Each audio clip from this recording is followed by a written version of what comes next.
Hey guys, let's talk today about Heir Property. Heir Property as a real estate broker, and probably if you're an heir, you feel the same way, is the bane of our existence. Why? Because you can't sell it unless everyone agrees. You can't borrow against it unless everyone agrees. And everyone has to qualify. One person is normally stuck paying the taxes on it so that they won't lose it. And there's usually not one heir who can buy out all the other heirs. So that's an issue. So stay tuned. Let's have a chat about that. This is Dana coming to you today from Real Estate with Love, where we make real life real estate real simple.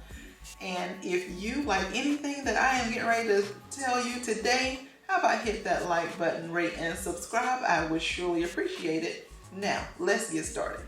What exactly is heir property? Heir property is property that was left by someone to a lot of heirs or a few heirs. In most cases, they have passed away intestate, which means they did not leave a will. And therefore, when that happens, whomever are the relatives, it goes in pieces to all of those relatives. So let me give you this example. And I'm going to use me and my siblings. So you have mom and dad, right? So mom and dad. Mom and dad had 5 kids. Junior, Lanier, Dana, Gary, and Crystal. So if mom and dad passed away and they didn't have a will, so that means their home or whatever property they have will have to be divided 5 ways between Junior, Lanier, Dana, Gary, and Crystal, right? If you have siblings, raise your hand if you agree with your siblings on damn near anything. Most of the time, it's really hard to come to some sort of agreement with so many siblings. So that's the first issue. But here's another issue. Suppose what happens is Lanier dies unexpectedly, very young. And then Gary dies unexpectedly, very young. Mom and dad have passed away. So mom and dad's property now has to be split several ways. Not only between Junior, Dana, and Crystal, but now we have to go down here to the 2 kids that Lanier had and the 2 kids that Gary had. So now you have 1, 2, 3, 4, 5, 6, 7.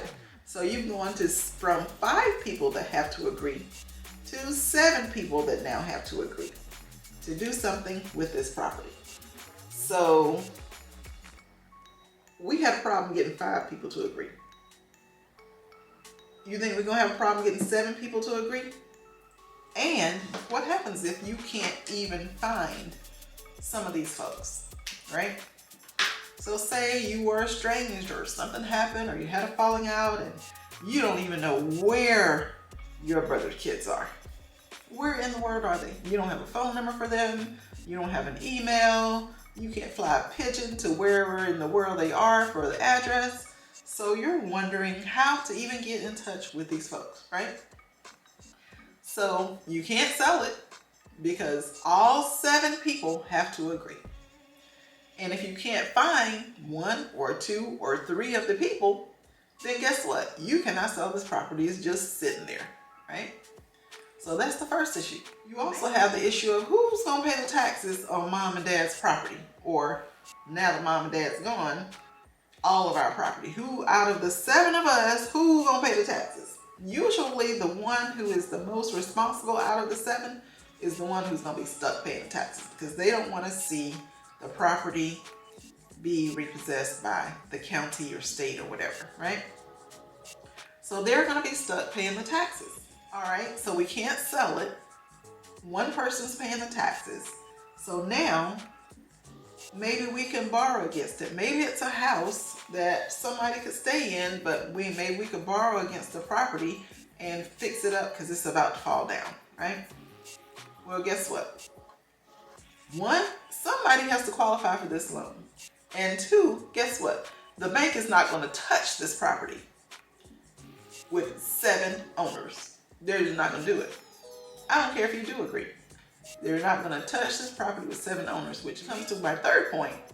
Somebody is going to have to buy out all these other people, right, in order to save this property.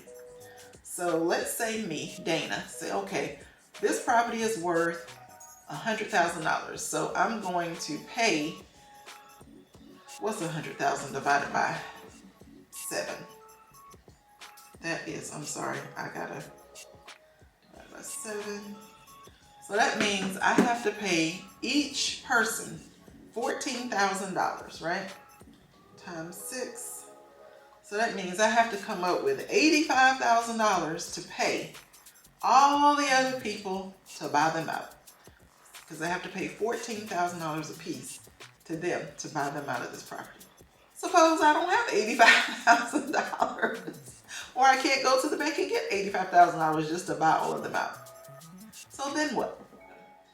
If you can find them to buy them out, and if they agree for you to buy them out, which may or may not happen.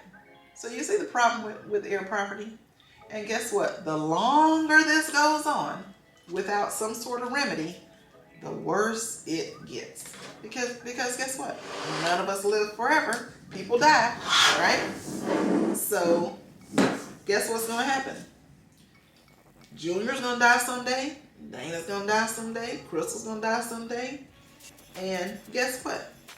Now you got Dana's 3 kids, Crystal's kid, Junior's 3 kids. So now you got 1, 2, 3, 4, 5, 6, 7, 8, 9, 10, 11 people that you have to divide this property into. That you have to get to agree to sell the property or to borrow against the property or to pay the taxes or whatever, right? Because nobody's done anything. So this can go on and on and on and on. Because there is no remedy and people, it just keeps going. I wish that Congress would actually pass a law to remedy this situation. Something, I don't know, something simple that says, hey, if whoever is paying the taxes and they pay the taxes consistently for 5 years, then we'll just go ahead and let them have the property, right? We'll transfer the property name. There is not a law, at least not in North Carolina, to my knowledge of that. But that could be a remedy. Okay, if I'm gonna step up and pay the taxes, then I want to have the opportunity to someday own this property. It could be 5 years, 10 years, whatever. But if I'm gonna be paying these taxes, then I want to have the opportunity.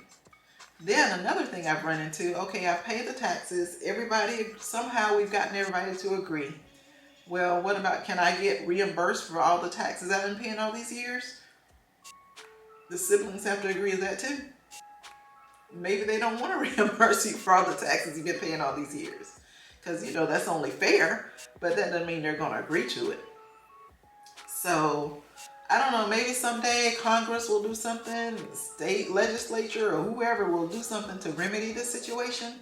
I wish they would, because there's a ton of property out here that no one can do anything with because they're heirs upon heirs upon heirs upon heirs that may or may not agree, that may or may not can be located, that may or may not have the capacity to buy others out. And there's a whole lot of property tied up in that type of situation. How about this? If you have an elderly parent, tell them this. Dad, Mom, whoever. Pick somebody to leave your property to and leave it to them. Write up a will and choose who you want to have this property and leave it to them. How about that? Even if they pick one and that person can just tell them what you want them to do. Look, I'm going to leave you this property, but I need you to sell it and divide it among your siblings. Now, you're going to be dead, so it don't matter if they do it or not, but you can at least let your wishes be known and hope that you're leaving it in the hands of someone that will carry out those wishes. But please pull your elderly parents aside and say, look, can you get a will and leave your property to somebody? Not two people, not three people, one person. Leave it to one person who you feel like will do what you want done to this property. Anyway, that's my 2 cents. I know I've been on my soapbox, but this is near and dear to my heart. It annoys the heck out of me when I see generational wealth just being flushed down the toilet because no one is paying the taxes and no one can step up and do anything about this situation. But thank you guys for watching. And remember to hit the like button, rate, and subscribe, and have a wonderful day. Bye-bye.